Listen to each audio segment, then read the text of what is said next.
every time we make something new, life becomes a little bit easier. There is a party. There are lots of our friends there, and we are busy with our phone. The peace that the nuclear bombs brought went on for 70 plus years. If we don't know how to use it, we utilize it negatively.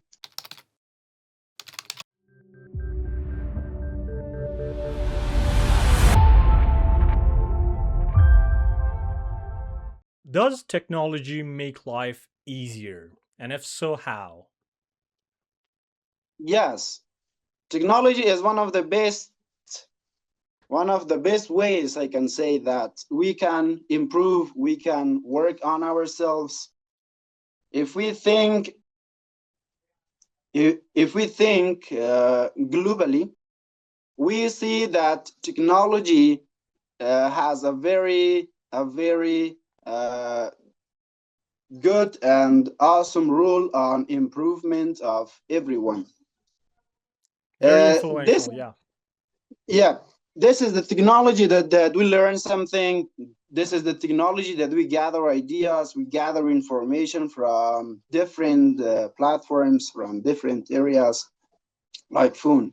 We use phone right now to speak together, and we use phone different applications on it to search about whatever we need. And also, fortunately, we have different apps, very good apps that we can use to improve.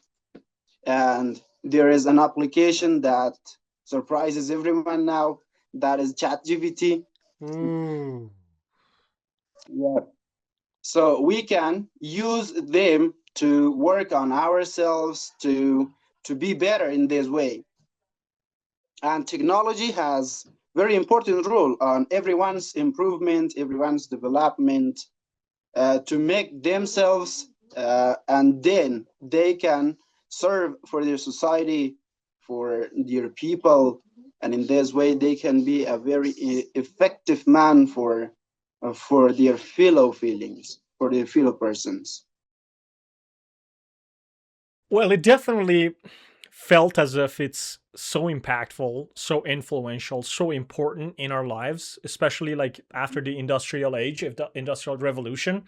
We started to have cars, we started to have airplanes, we started to like fly, go on trains, just computers came up. We like AI is coming up right now. Every time we make something new, life becomes a little bit easier. I remember when we were kids, like we couldn't talk to somebody instantly as we wanted. Like people wrote letters to each other, and they were like, and they were calling each other. Even if they were calling each other, they couldn't just see each other like this. They had to just over a phone, and nobody had phones.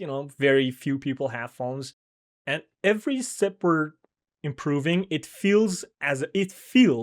it looks on paper that life becomes easier. But in reality, it seems that it comes with some sort of complications as well, right? Imagine the fact that before social media, people were not even like were not connected at all. It was not like the level of connection between people, societies, communities was not even 1% of what it is right now. But people didn't feel as unsocialized people. Like they felt very okay. They felt in their small communities wherever they were. If it was a village, if it was a small town, even if it was a bigger city, people were connected to other people in reality. They were going outside. They were seeing others. They were talking to each other. They faced real time social challenges and they solved it. And they kind of improved in emotional intelligence and whatever. But right now that we have the social media and we are 100 times more connected in a virtual space, in reality we've lost track of getting that kind of connection, getting that kind of real face-to-face valued connection that we used to have. So that was just an example, and yeah. So it's like an example, but like everything else is like that as well. Like whatever comes, there's some sort of complications with it. How do you think? I talked about all of this to ask you about your opinion on how do you think is an optimal way of trying to balance these two together. Because a lot of the times, if we misuse technology in a negative way, it seems as if it's ruining our lives more than it's bringing positive impacts. Well, first, let me tell you this, that every application that is made, it is based on a goal. It's based on an aim. So if we want to use from an application first, we have to know the way how to use it. And unfortunately, the people don't know the way how to use it positively or in an effective way. So, for example, let me tell you about WhatsApp, about Messenger, about Facebook. We have to know how to use them. For example, WhatsApp is made for a management, that the people who work in a community or in a company or in an organization, they should make a group and speak together to solve their problems. But nowadays, the people use them for uploading of photos, for chatting friendly, like this. And if we want to solve this problem, I think is that we have to search about this, that how we are going to use from applications. ChatGPT is an application that helps us, and if we want to make busy ourselves all the time with ChatGPT, and if we don't know how to use it, then we utilize it negatively. As you said, we can make ourselves busy with it, although there is a party. There are lots of our friends there, and we are busy with our phone. We don't talk to them. And Oh, you said, yeah, and you said in optimal way.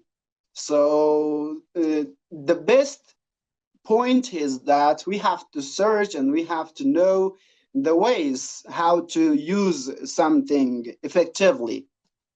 and especially if it's new, I think, because nobody can like do it beforehand. If something comes up, I think we should just learn as we go ahead with it, right? Right, yeah. And yeah, as you said, everything has can have completely different applications. Even like the worst technologies that we've created, even like the atomic bomb, nuclear weapons, right? So Right.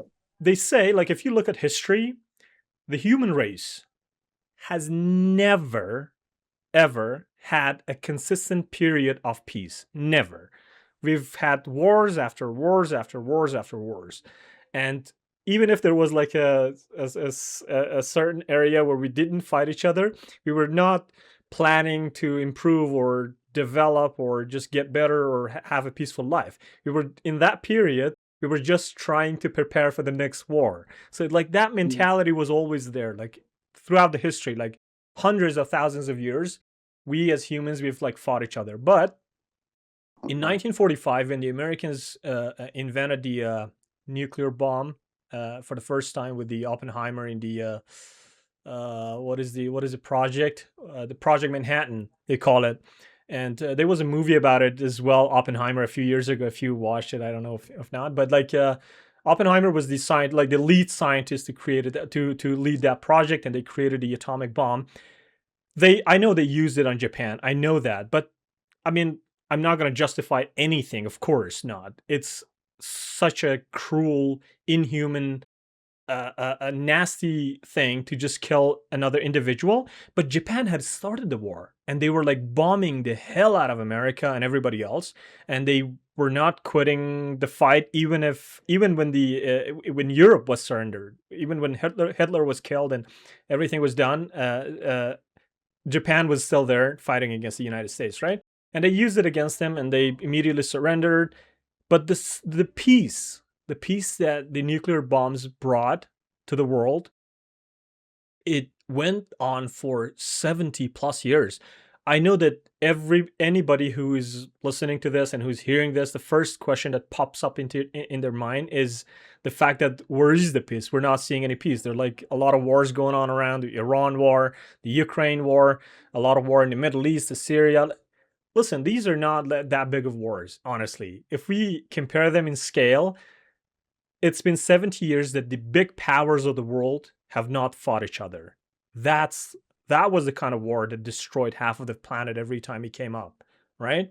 So Yeah. World War II had Yeah. like 75 million people killed. It's not like the numbers is not even close to what we're experiencing right now. I know this is suffering. I know it's horrible what's happening right now. And it's even more painful because of the fact that there's social media. Like back then, you were busy with your village. You didn't care about what's going on in the world, but now you have to care about every negative thing that is going on in the world right now, right? So Right.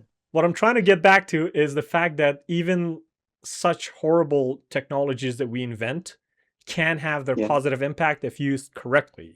If used as a Yeah. deterrent, a nuclear Yeah. weapon can be the the main tool, the main mean of a long peace, as Oppenheimer said so. So yeah, definitely I agree with you. 100% on the same page.